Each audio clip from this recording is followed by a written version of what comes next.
Quantum objects are objects of possibility for consciousness to choose from. So consciousness is the ground of being in which matter and non-matter, both kinds of objects, exist as possibilities for consciousness to choose from. Consciousness is the ground of being. In quantum way of looking at it, consciousness is everything. And the reason we perceive ourselves separate from everything else is because we identify with the brain. But brain is a possibility of consciousness to choose from, instead of the other way around. Brain does not create consciousness. Consciousness manifests the brain. Brain is a possibility in consciousness that consciousness manifests in the process of experiencing the world. And then 5 years later, it was replicated and then replicated again and replicated again. Now there are 2 dozen experiments which has replicated that same idea. So there is no doubt that people can communicate directly without using signals. So there is no doubt that people can expand their consciousness to include another. G'day folks, I'm Rowan. This is Michael, my brother. Today we interviewed a very special guest, a quantum physicist, Amit Goswami. He's been on the Joe Rogan podcast, he's been everywhere, he's got his own university and school. He's been in the field of quantum physics for at least 30 to 40 years, and he wrote some textbooks which are still actually standard in many universities today. But many decades ago, he suddenly had this experience which prompted him to leave the traditional field and start his own thing. Today we're going to be talking about non-local consciousness, addiction, archetypes and how they relate to meaning. It was a very good podcast, very relatable and very important for what's happening in the times ahead. How did you like it, mate? I love that podcast. I'm super energized. I definitely think that guy's a true master and kind-hearted and very joyful, chummy energy, I'd say. I was particularly impressed and learned a lot from his views on addiction. And if you're curious about addiction, you're struggling with it, or you know anyone else is struggling with addiction, I recommend checking it out. And yeah, enjoy. So, Amit, thank you for joining us. What is consciousness exactly, and how do you see it being generated? Do you think it's something fundamental? Do you think it's something generated in the brain? What's your opinion? Yeah, this is a very good question to begin with, because, in the materialist worldview that scientists have today, it is extremely difficult to define consciousness in a proper way. The way we experience it, it is very important to note, is that we are looking at the world separate from us. We experience ourselves as an I, experiencing the world which is separate from us. We are subjects and the objects of the world are objects. This is the way we experience it. But how to explain it when you have a science of objects only is a riddle, because materialist science only have objects. Newtonian physics only define objects. So what to do? Quantum physics is such a way out. Quantum physics says that quantum objects are objects of possibility for consciousness to choose from. So consciousness is the ground of being in which matter and non-matter, both kinds of objects, exist as possibilities for consciousness to choose from. This is the definition that fits everything, and this is the definition on which a new science, new paradigm of science can be built. How does the brain fit in? Well, the brain fit in is a very important question, because again, brain is an object. So how does consciousness identify with the brain? So one has to see that if the brain has a tangled hierarchy, a hierarchy that creates a circular trap for consciousness to identify with, then consciousness gets trapped in this tangled hierarchy of the brain, and the perception is, an appearance is, that consciousness is now separate from the rest of the world, as identified with the brain. So tangled hierarchy of the brain creates a trap for consciousness to identify with. Once it identifies with, it looks at the world as separate from itself. That's the solution of the whole mystery.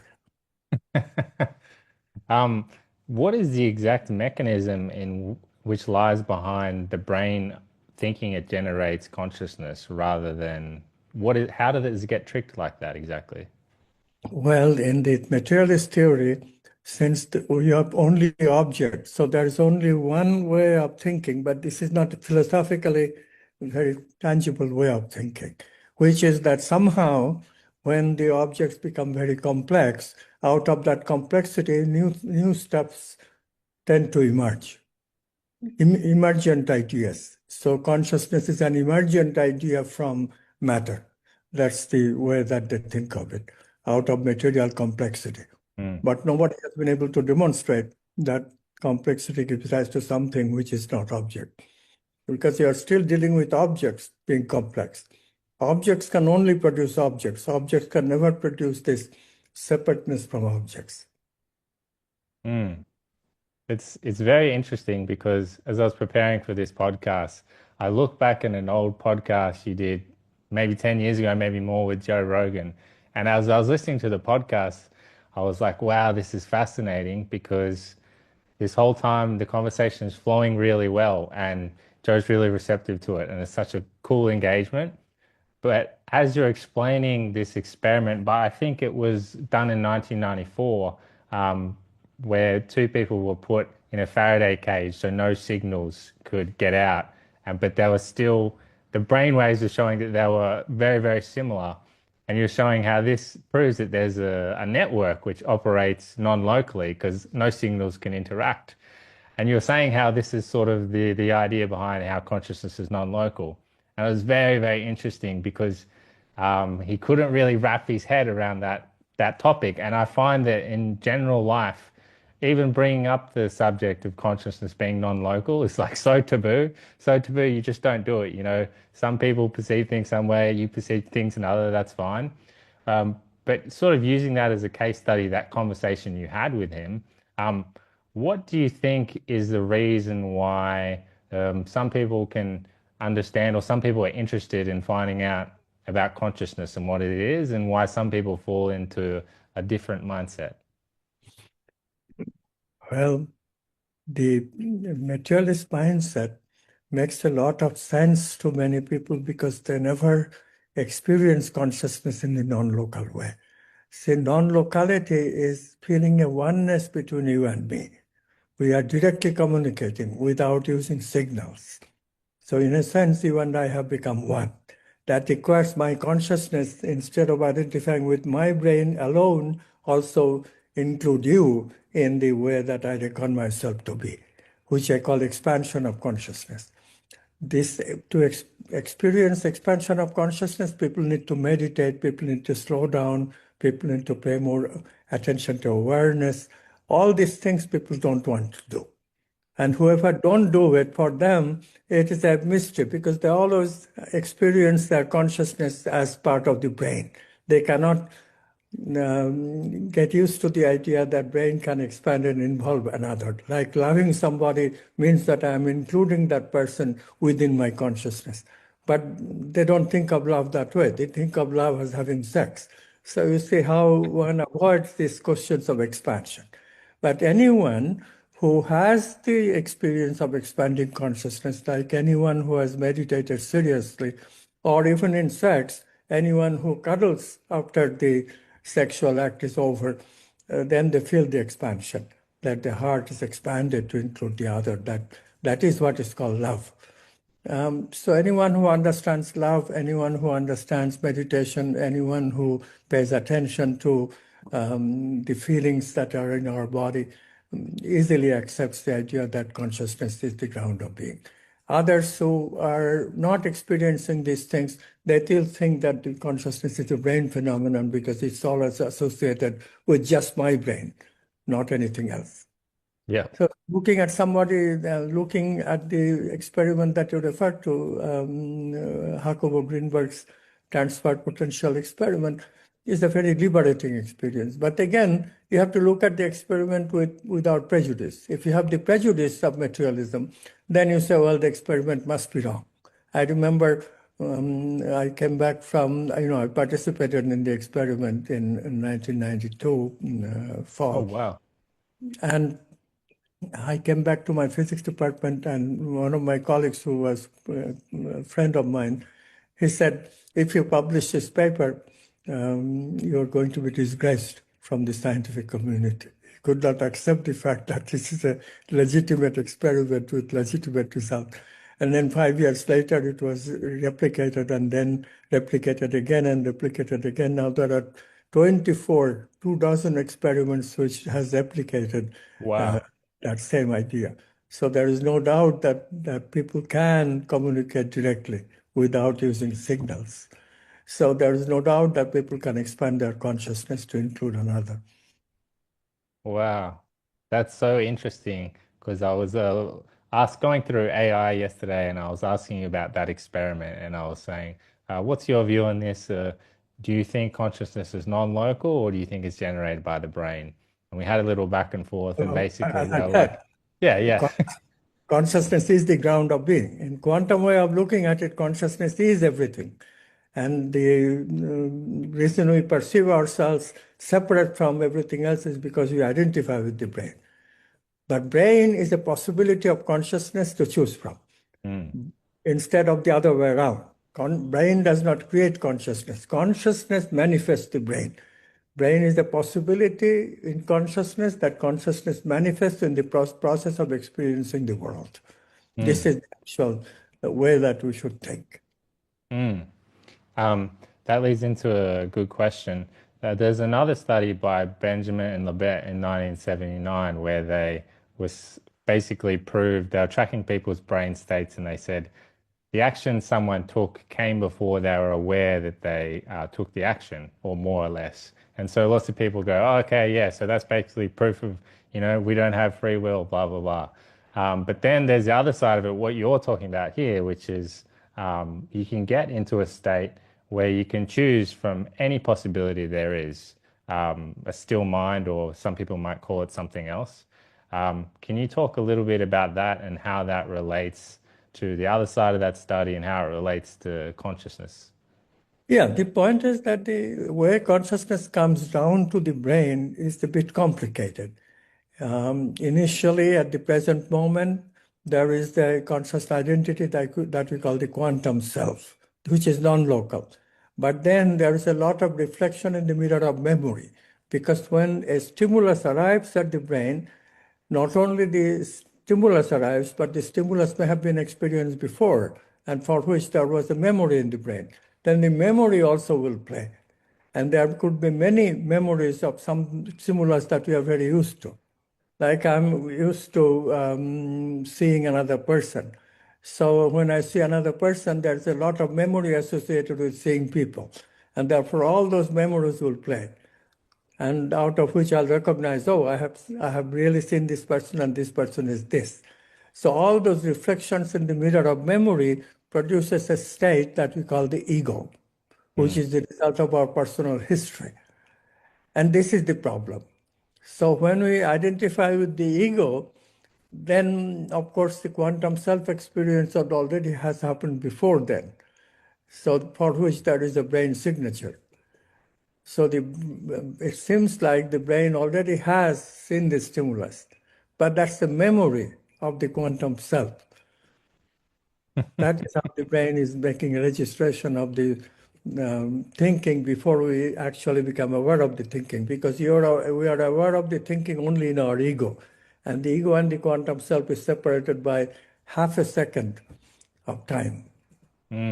Half a second before, there were already quantum self-experience for which the brain has a record, which is what they observe in something like readiness potential, which is the EEG reading even before you think. Okay, so that's an explanation for all this. That's so interesting. So I guess the next question to that would be, how do you get into that quantum self then, the one that comes before the egoic identification? This is why meditation is so important.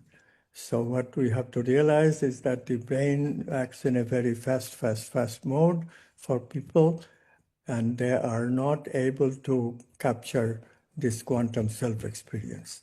If we slow down by using the process of meditation, then this reaction time from 500 milliseconds, it reduces. reduces to 300, even 200 milliseconds. When it reduces like that, we are able to experience or fall into quantum self more often and feel the expansion.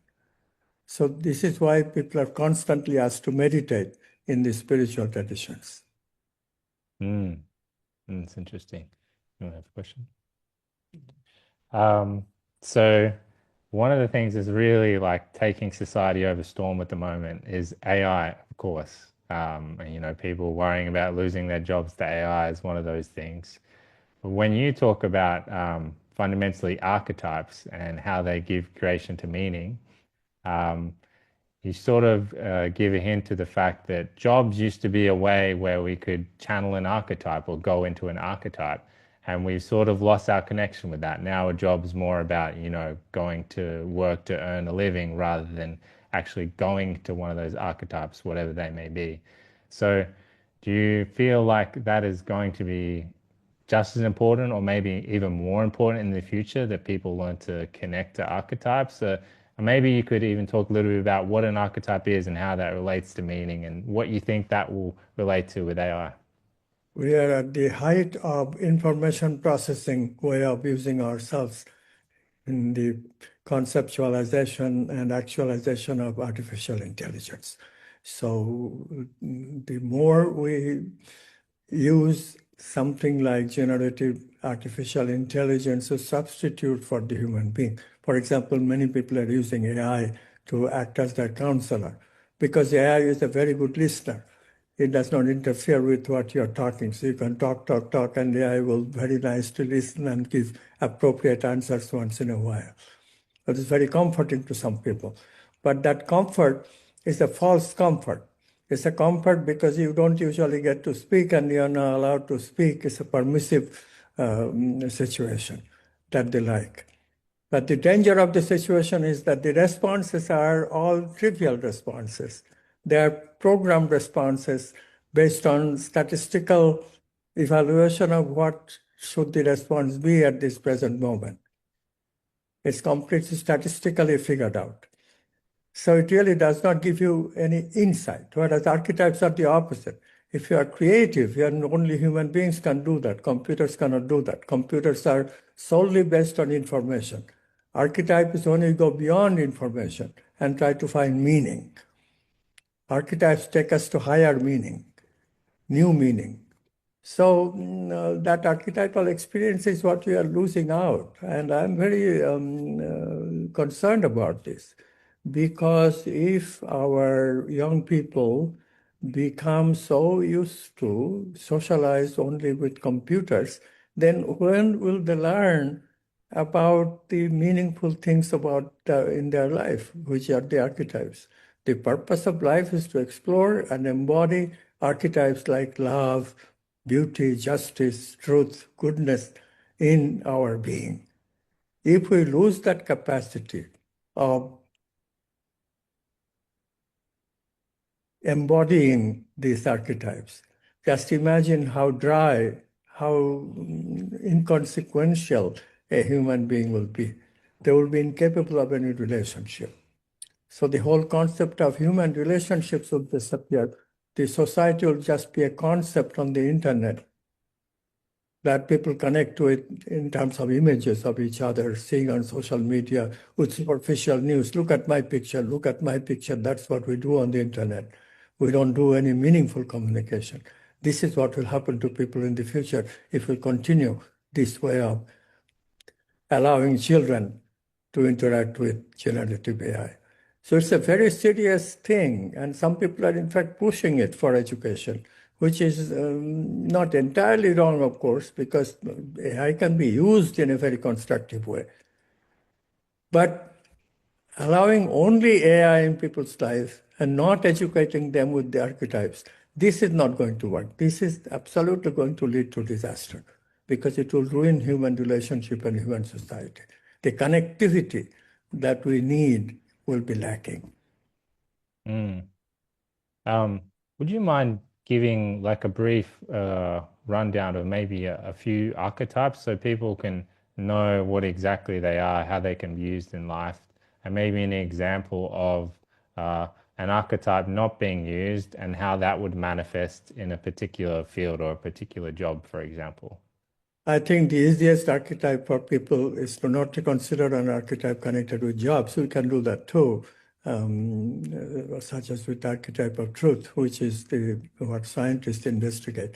But I think it's easiest for people to relate to the archetype of love, because everyone has experience of relationship and maybe even a glimpse of love once in a while. Like I said, if after sex you cuddle, then you get an expansion of consciousness and caring for the other, which is sort of love showing up in your experience.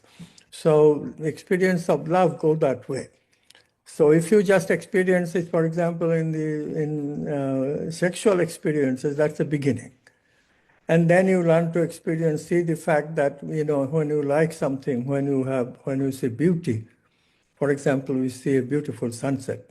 The tendency will be, if you are with your companion, come honey, look at this beautiful sunset. You share it. Share it, why? Because we are sharing our consciousness with another person. We are expanding our consciousness. Our consciousness is already expanded by seeing the archetype of beauty. And we want to share, because that's what it means. Expansion means the ability of sharing. We share an experience with a person. So this is the kind of thing that makes people aware. Okay, 1 minute ago, I was not able to share my consciousness. I was into myself. I was just thinking away of all these anxiety-producing thoughts, anxiety-producing, what is happening in Venezuela.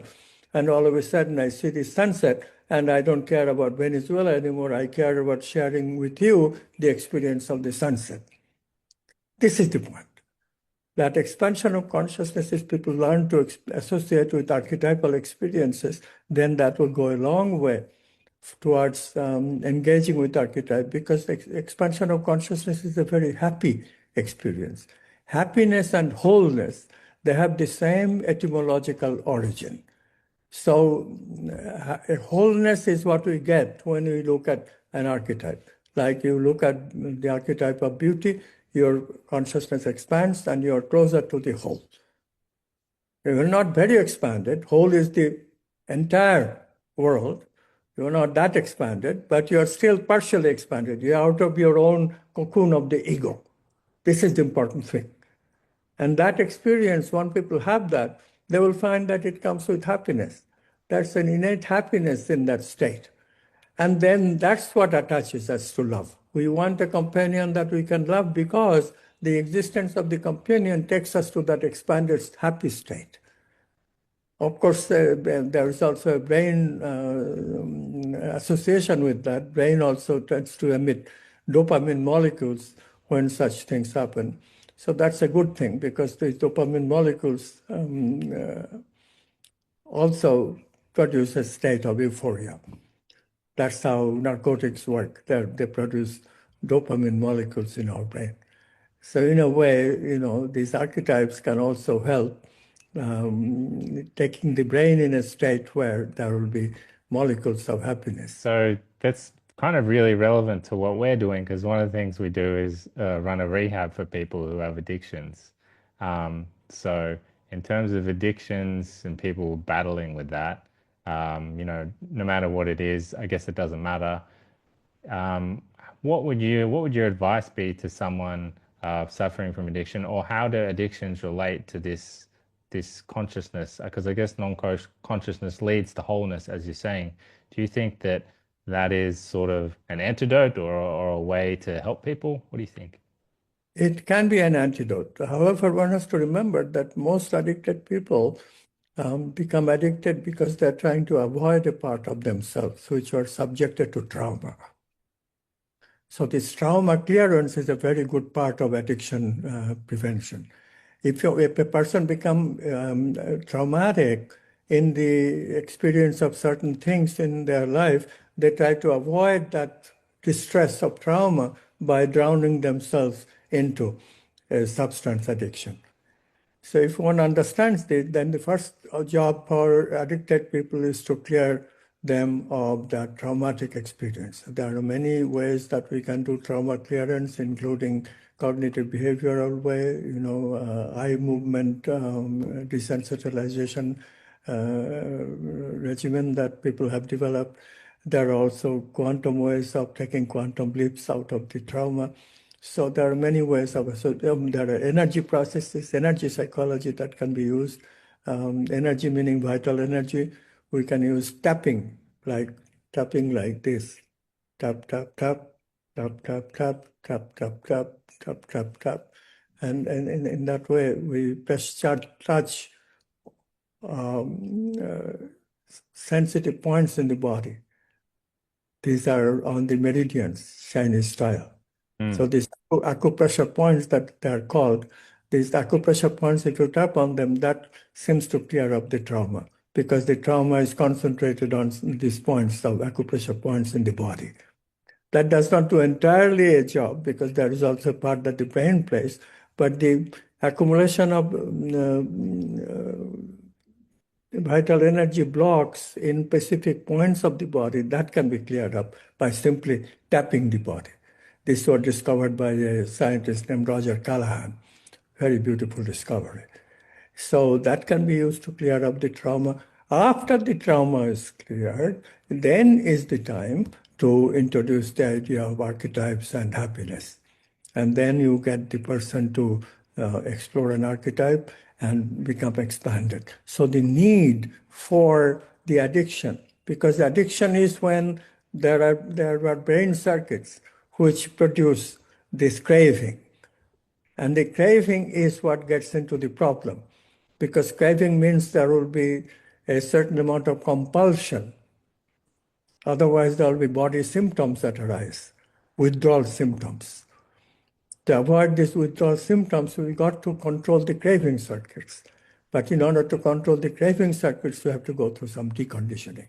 So this is why people have to spend time in a rehabilitation center where they're deconditioned against these craving circuits, against this substance dependence withdrawal symptoms.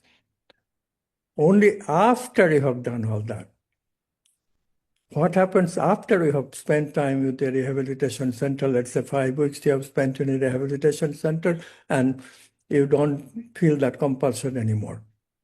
But what happens usually is that people come back into their regular life, but still eventually they again fall back. That part can be prevented now by a meditative regime with happiness producing archetypal exploration. So there are 3 stages here: trauma clearance, a clearance up of the dependence part of that the brain has suffered, these craving circuits and the withdrawal symptoms. So a rehabilitation is necessary. And after the rehabilitation, you do the archetypal exploration and embodiment. These 3 processes together, I think this still has to be verified. We haven't had any study that these processes together will work, but I think it will work, especially if the last part produces a quantum leap. This is a crucial thing. A quantum leap, a discontinuous change in the brain. And this discontinuous change has to take place before that craving does not reappear. And you mentioned the archetypal change of happiness is very important. Does it have to be happiness that they have to embody that archetype, or can there be many different ones? It's individual for each person. What would it look like if they were trying to embody the archetype of happiness? What does that mean exactly? Any of the archetypes will do. Even archetypes of power, if we explore it with the conjunction with the archetype of goodness or love, that works. Archetype of power, archetype of abundance, even they work. Best thing is to work with archetype of love and goodness. But if you work on archetype of truth or beauty or justice, they also work. I already mentioned love in conjunction with beauty. So beauty is a very important archetype in this connection as well. We have to learn to see beauty, and we have to explore nature for that. And these are very good habits for people who are addicts. Going to nature walks and stuff like that and feel the expansion. But as I said, those steps are very important. But eventually, even after rehabilitation, what happens is that the craving circuits go into dormancy. They don't entirely go away. And this is why the person can be triggered into fall back into addiction very quickly. If you see somebody drinking, immediately they would also want to have a drink because the craving circuits are there. They're just into a short recess. So in order for the craving circuits to really go away, stop this addiction to the craving circuits, we really have to get to the archetypes, explore the archetypes, because then we can take a quantum leap of embodiment of the archetypes when there will be a positive emotional brain circuit that will balance the negativity that takes us towards craving. So the archetype, in a sense, is a framework that you can tap into, which has its own energy. And when you sort of, Which is good in us, which is high energy, which is the high vital energy that we need. yeah, and you can flow with that energy, and it's sort of like you're hopping into that, and it can take you rather than trying to make your own way through some egoistic or ego ideal of what you could be doing. Right, Yeah, right. interesting. You've talked about how even though science is quite materialistic at the moment, and of course materialistic science isn't bad, but it does have its limitations, which I think is beginning to be acknowledged. You've also mentioned that on the grand scheme of things, it seems to be like that the science is going more into the non-dual realm or less materialistic. Why do you feel like that's the case? And maybe along with that, what do you feel like the future of science will be in the next 10 years, 20 years, etc.? Well, right now, looking at the world, it is very hard to picture an optimistic future. But I am personally very optimistic. I think we'll go through this crisis as a trigger for a new phase, optimistic phase of ascension of humanity. In fact, I just published a book called The Ascent of Humanity, in which I propose that the next step of human beings is a stage where we'll study the archetypes en masse and embody the archetypes. And the humanity will totally change and we will have a peaceful world eventually. It will take maybe hundreds of years, but it's going to come. In the go of things, you have to remember, human beings have been around for more than 1 million years. And therefore, we should not be scared of 100 years or 200 years or 300 years for something to happen. This thing that is happening is a very new thing. It started only in around 1960s that we started becoming materialistic. And that materialistic bend that was created in the 1960s and finalized in 1980s, that is what has brought this division, this polarization of society into the part which is materialistic and the part which holds on to the old-fashioned religious worldview. This is the battle. Although the battles are not straightforward, and therefore nobody will say that, oh, I'm a materialist, nobody will say I'm a religionist, and therefore we are fighting. Nobody will say like that because the whole idea of worldview being polarized between science and religion, that whole idea, people just don't think that way anymore. They just don't think very deeply anymore. They only think of things like what is happening immediately in terms of information. Social media dominates their thinking. So people are not thinking the deeper reason for the polarization of the society between one faction that goes to college and gets more meaning in their life and another faction which does not get any new meaning at all in their life, and they become more stagnant than the other faction.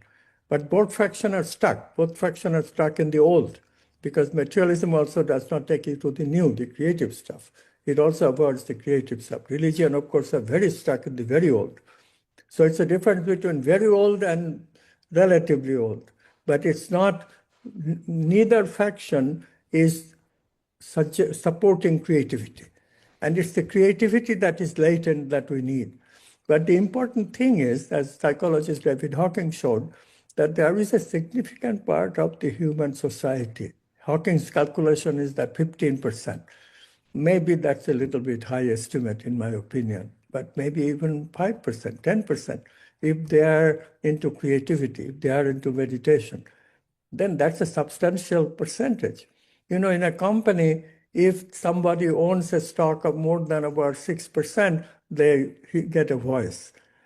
So I am certain that we already have crossed the 6% threshold to deserve a hearing in the society, and we are getting a hearing.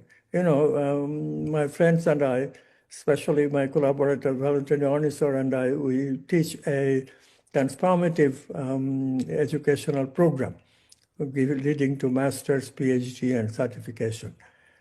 And this program is transformational. We actually teach people how to do yoga, how to meditate, how to use Qigong, how to use Tai Chi, how to use pranayama to change their life, not only concepts. But we primatize. The most important thing is to change your worldview, and therefore we teach a lot of new concepts that quantum physics gives us. And we are getting results. So we are operating for 6 years, and we have graduated many students. And they are, unabashedly, I can say, they are partially transformed. They are changed. They are not going to go back to their previous life. They're going to be a little bit meditator, a little bit of relationship capacity, a little bit of archetypal investigation capacity. All these things they're going to have. And they are now used to that. They cannot quit because those things, although we have a reluctance to engage those, once we engage, we become happy. This is the key. So once people can be put in the path of the archetypes, it is a beautiful thing to watch because it only can go forward. It seldom falls back to previous conditioned state of unhappiness. Once you taste happiness, you cannot go back to unhappiness and replace happiness by entertainment or pleasure hunting. The problem is that people find substitute of happiness in pleasure. But as soon as the pleasureful activity is finished, they're back into their empty life and unhappy life. They cannot avoid unhappiness engaging in pleasure.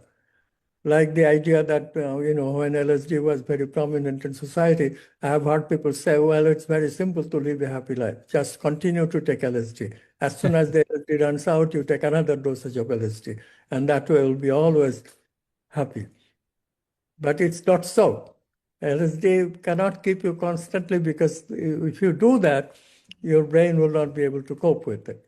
Very soon it will cause all kinds of problems with you. So this the idea of continuous pleasure hunting is completely false. You cannot have, our body is not built that way. You cannot go on and having sex, one sex after sex after sex. You cannot just do that. Your body is not capable of it. Same thing about eating. We cannot just eat and therefore feel pleasure and avoid unhappiness. We cannot do that. Our body is not built that way. We cannot take drugs continuously and be happy. Our body is not built that way. It deteriorates if we try to do that. So this is the lesson that we have to learn. Only way that we can have permanent happiness in our life is inviting the archetypes in our life and engage with them. Is that happiness neurochemical still, or is it this happiness is expansion of consciousness. The pleasure-oriented happiness is chemically, molecules are responsible, like dopamine I already mentioned. But the happiness that we get from expansion of consciousness, dopamine maybe an associated effect, but it's not cause of expansion. Expansion is caused by enlargement of consciousness, because you are directly investigating consciousness through the archetypes. You are intuiting. Your intuitive life is open. Your creative life is open. That's what causing the expansion. And that expansion may have other effect on the brain, which is part of the dopamine story. But dopamine is not causing the expansion. You are causing the expansion by engaging with the direct communication with consciousness that intuitions and creativity are about. Great. So many questions from there. One of them was very interesting. I was surprised to hear you say it's a very recent phenomenon. Materialism sort of took over in the 60s and then got cemented in the 80s. What was happening at that time where that was the case? Well, I remember it very well because, in 63, I transferred myself from India to United States, which was the center of all these happenings at that time.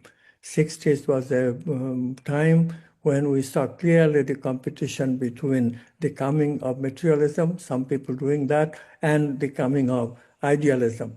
these consciousness ideas, people who are coming from India, coming from Japan, Zen masters, the Sufis who are coming from the Middle East, the Christians who are looking at archetypes in terms of esoteric Christianity, not the popular version of Christianity, which is separateness producing. So there were a lot of changes that are happening on both camps. Unfortunately, the materialists won the battle. The 70s came, and with that, I don't know if you were born yet, but probably very, very little children at that time. So you may not remember, but we have lines of gasoline because of the Middle Eastern problems. Iran had great conflicts, regime change, and all this. So all of a sudden, we have gasoline shortage and gasoline lines. People became more and more concerned about day-to-day living. And that took them away from that possibility of expansion of consciousness. And the materialists won the war between the two.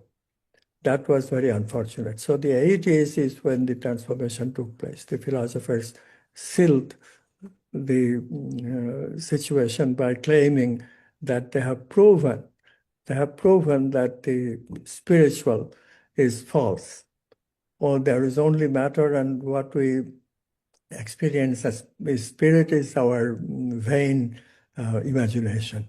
It's not real. That spiritual archetypes are only fingers pointing to the moon, but there is no moon. And we assume that there is a moon. This was the claim of the proof. But I have directly experienced the oneness with everything. So this claim is not true. This claim is just the inadequacy of the investigators to try to reach that state. That state you cannot reach by simply meditating. You have to take a quantum leap. Electrons, when they jump from one atomic orbit to another, they don't go through the intermediate space. That's called a quantum leap. We have to do the same kind of thing. We have to fall into the quantum self. So I once did a 7-day of meditation, more or less continuously. And that produced a state in which I fall into. I mean, I didn't deliberately create that state. I just all of a sudden found myself as one with everything. That's the way it felt in me. That state lasted only for a few seconds, but it produced an aftermath in which I had the capacity of loving everyone, literally.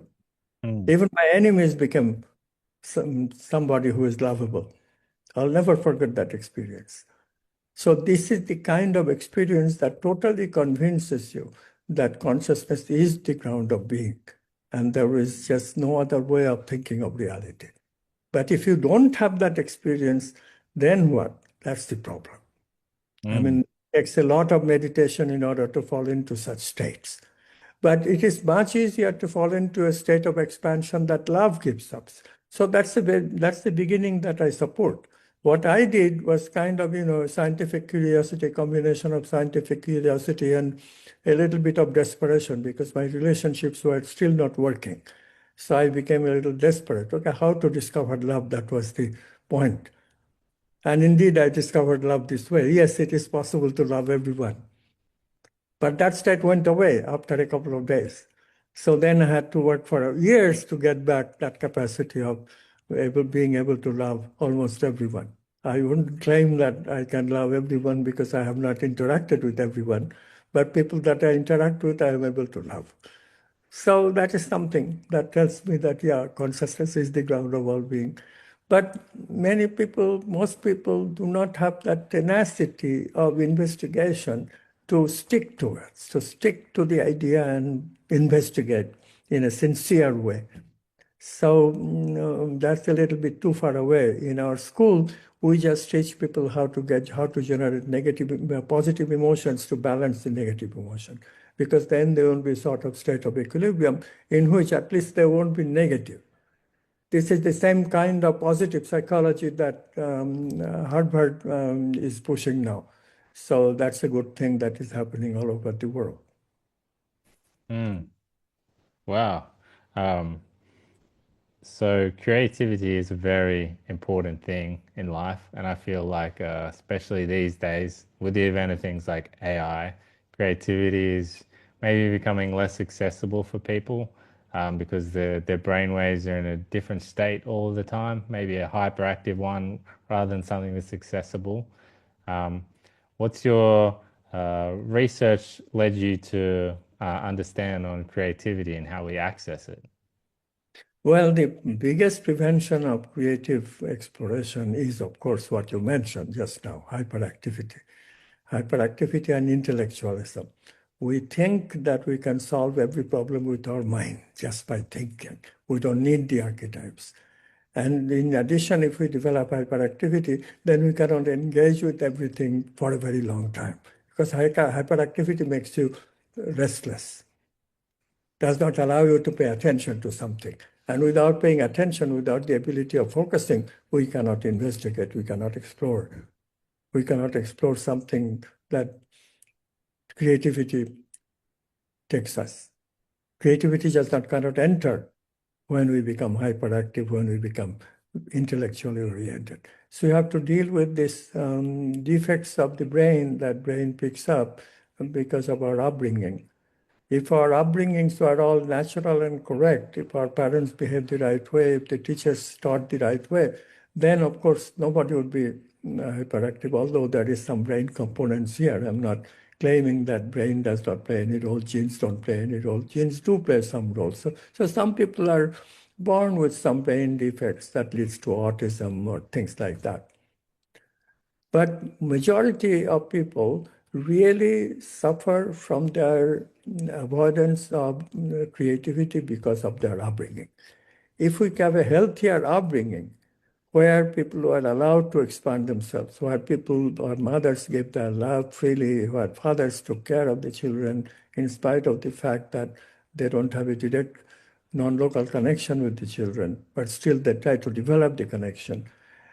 If teachers likewise try to develop a two-way communication channel that I call tangled hierarchy, this kind of relationship, if people were aware that there are stages that brain develops in, and we can go along with those stages and not violate those stages. For example, now with the neuroscience is telling us from 0 to 9, we expand the brain in ways that are very undisciplined. All kinds of connections develop. But then after the age of 9, we become more disciplined. We become more efficient in terms of connectivity of the brain. And then the brain becomes stable at the age 32. That's when we really become adult. So this kind of thing, after we become adult, we can take a chance again. We can investigate the archetypes. So it's now very clear that if we miss the archetypal exploration at young age, like when we are 15 or 16, when we choose our career, if we miss the archetypal exploration in our profession initially, we can later correct it. And later is not much later. It begins at age 32. My own archetypal change from no archetype to yes archetype at age 37. So it's right with what the neuroscientists are finding. Midlife transition is exactly what they are saying, that yes, at age 32, brain settles down. That's when we take chances of archetypal exploration, finding the purpose of our life and changing our life. People call it midlife transition, and that's a very good name. That is the midlife, beginning at 32. And then we get a very stable midlife, 32 to 66. The brain does not change very much. And this is the time that we can explore the mind. We can explore the vital. When physical body is stable, physical hardware is stable, we can now concentrate on developing the software. So if we change our educational system, our job system, in such a way as to be compatible with neuroscience and quantum science, we would be doing just fine. And that is the way to overcome this crisis. The crisis is pointing out to us that what we are doing now is not working. We are better off by changing, and as fast as we can change, the more better off we are. So the crisis will deepen. Right now we are going through a huge crisis in American expansionism. We'll see how that goes. But my feeling is that it won't be lasting for very long. In a few years, we'll be talking about peacefulness and expansion of consciousness once again. That's very interesting. Um, the concept of in Chinese medicine, or we call it Ming, which is essentially like a destiny or life purpose. And I know that the Vedic sciences have their own name for it. Um, Someone who's wanting to connect to that or connect, you've talked about the archetype of love and connecting to beauty in that sense. But someone who's sort of, I don't know, they have an addiction or they're not experiencing any meaning in their life. What would you recommend that they could do? What's the first thing that they could start doing to connect with that? If you don't have any sense of meaning in your life, which can happen today because people are addicted to their cell phone and social media, then it is a bit hard, because what happens is that you get dumb, sort of. You are not interested in meaning means that you more and more depend on external things to do what you should do, which is to find meaning in your life. But more and more you give to the technology, like right now it is the computer technology, generative AI, and people are depending on them to generate meaning. But they can generate only old meaning. They cannot generate any new meaning. Old meaning is not exciting. So they generate and you live your parallel life in contraction. You never expand your consciousness. This is what is taking place. To bring from that to a different way of life, where you will seeking the expansion of consciousness, is not easy. And I'm not going to say that it is easy. It is going to be difficult, and it will require a huge coordination of social efforts in order to bring these people back to meaning. In other words, we are literally going backwards. To move forward again is not going to be an easy task. But here is the point. I already mentioned the 15%. Suppose 10 to 15% of people are already not doing that. Why are they not doing that? Because they have, this is the new concept that quantum science introduces, reincarnation.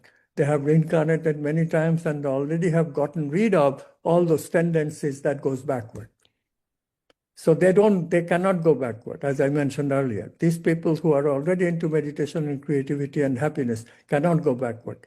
And they can lead the other people. They can inspire the other people. This is something also in the human characteristic. As you become an information addict, you can be manipulated.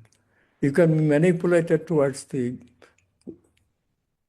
bad, towards the evil, like followers of Donald Trump.